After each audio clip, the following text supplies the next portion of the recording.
Hi hello வணக்கம் மக்களே. இன்றைக்கி நம்ம பார்க்கக்கூடிய இந்த வீடியோவை ஸ்பான்சர் பண்ணுற நம்ம பைமோட் அப்ளிகேஷன். இந்த அப்ளிகேஷனை உங்கள் மொபைல் ஃபோனில் டவுன்லோட் பண்ணி உங்கள் வீட்டுக்கு தேவையான கிராசரி ஜாமான்களை வாங்கி பயன்பெற்றுக்கோங்க. ஓகே, நம்ம இன்றைக்கி பார்க்கக்கூடிய டாபிக் என்னென்னா, நம்ம கார்த்திக் பாண்டியா அவர்களை பற்றி தான். வாங்க வீடியோக்குள்ளே போகலாம்.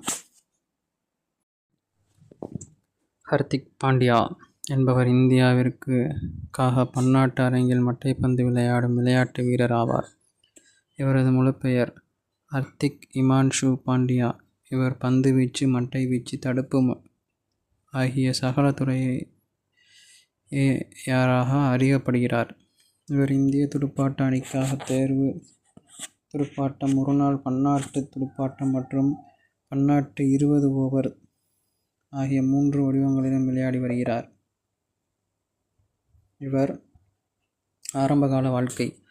ஹர்திக் பாண்டியா அக்டோபர் 11, 1993ஆம் ஆண்டு குஜராத் மாநிலம் சூரத்தில் பிறந்தார். இவருடைய தந்தை ஹிமான்ஷு பாண்டியா சூரத்தில் ஒரு சிறிய தானுந்து நிதி நிறுவனம் ஒன்றை நடத்தி வந்தார். ஹர்திக் பாண்டியாவிற்கு 5 வயதாக இருக்கும்போது அந்த நிறுவனத்தை நிறுத்திவிட்டு அவர் வதோதரா சென்றார். அங்குதான் தனது 2 மகன்களுக்கான சிறந்த துடுப்பாட்ட பயிற்சி கிடைக்கும் என்ற காரணத்திற்காக அங்கே குடியேறினார். அவர் வதோதராவில் உள்ள கிரண்மோர் பயிற்சி நிறுவனத்தில் தனது 2 மகன்களையும் சேர்த்தார். பொருளாதார சிக்கலின் காரணமாக கோர்வாவில் ஒரு வாடகை வீட்டில் இருந்தார். ஒரு பழைய தானுந்திலேயே அவர்கள் தினமும் துடுப்பாட்ட மைதானத்திற்கு சென்றனர்.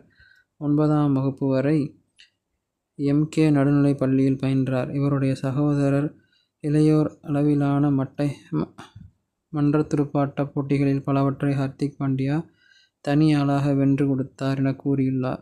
ஹர்திக் பாண்டியா இந்தியன் எக்ஸ்பிரஸ் அளித்த பேட்டியில் தனது மனோபாவத்தின் காரணமாக மாநில அணியிலிருந்து விலக நேரிட்டது என கூறியுள்ளார். தனது உணர்ச்சிகளை கட்டுப்படுத்த தன்னால் இயலவில்லை என கூறியுள்ளார்.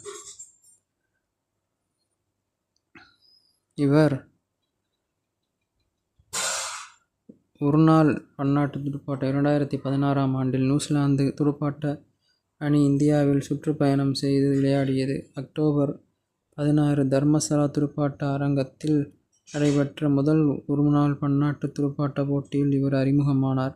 இந்த போட்டியில் 7 ஓவர்களை வீசி 31 ஓட்டங்களை விட்டு கொடுத்து 3 இலக்குகளை கைப்பற்றினார். மட்டையாட இவருக்கு வாய்ப்பு கிடைக்கவில்லை. இந்த போட்டியில் இந்திய துடுப்பாட்ட அணி 6 இலக்குகளால் வெற்றி பெற்றது. இதில் ஆட்டநாயகன் விருதையும் பெற்றார். 2019ஆம் ஆண்டு இந்திய துடுப்பாட்ட அணி ICC உலகக்கோப்பை துடுப்பாட்டத் தொடரில் விளையாடியது.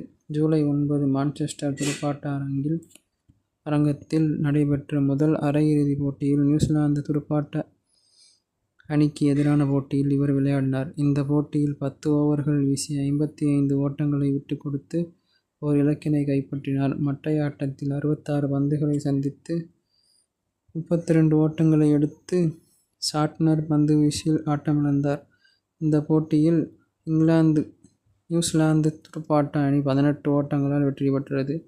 ஆட்டநாயகன் விருது 16 அக்டோபர் 2016இல் ஒரு ஆட்டநாயகன் விருது. அதுக்கப்புறம் சேப்பாக்கத்தில் 17 செப்டம்பரில் 2017இல் ஒரு விருது. ஆஸ்திரேலியாவுக்கு எதிரான இந்தூர் 24 செப்டம்பர் 2017இல் ஒரு விருது. பன்னாட்டு 20 ஓவர் விருதுகள். முதல் பன்னாட்டு 20-20 போட்டியை ஜனவரி 27, 2016ஆம் நாளன்று ஆஸ்திரேலியா அணிக்கு எதிராக விளையாடினார். அப்போது அவருக்கு வயது 22. இவருடைய முதல் இலக்காக கிறிஸ் லின்னை வெளியேற்றினார். இந்த போட்டியில் 3 ஓவர்களை வீசி 31 ஓட்டங்களை விட்டு கொடுத்து 2 இலக்குகளை கைப்பற்றினார். இந்த போட்டியில் இந்திய துடுப்பாட்ட அணி 37 ஓட்டங்களில் வெற்றி பெற்றது. 2019ஆம் ஆண்டில் தென்னாப்பிரிக்கா துடுப்பாட்ட அணி இந்தியாவில் சுற்றுப்பயணம் செய்து விளையாடியது. செப்டம்பர் 22இல் பெங்களூரு துடுப்பாட்ட மைதானத்தில் நடைபெற்ற 3வது பன்னாட்டு 20-20 துடுப்பாட்ட போட்டியில் 18 பந்துகளில் 14 ஓட்டங்களை எடுத்த ரபடா பந்துவீச்சில் ஆட்டமிழந்தார். இந்த போட்டியில் தென்னாப்பிரிக்கா அணி 9 இலக்குகளை வெற்றி பெற்றது.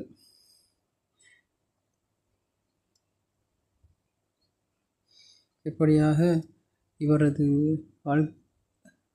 போட்டி விளையாட்டுகளில் இவர் செய்த சாதனைகளும் இவர் வாழ்க்கையில் வரலாறும் இந்த வீடியோவில் குறிப்பிட்டுள்ளோம். பார்த்து தெரிந்து மகிழ்ச்சி அடையுங்க. நன்றி, வணக்கம்.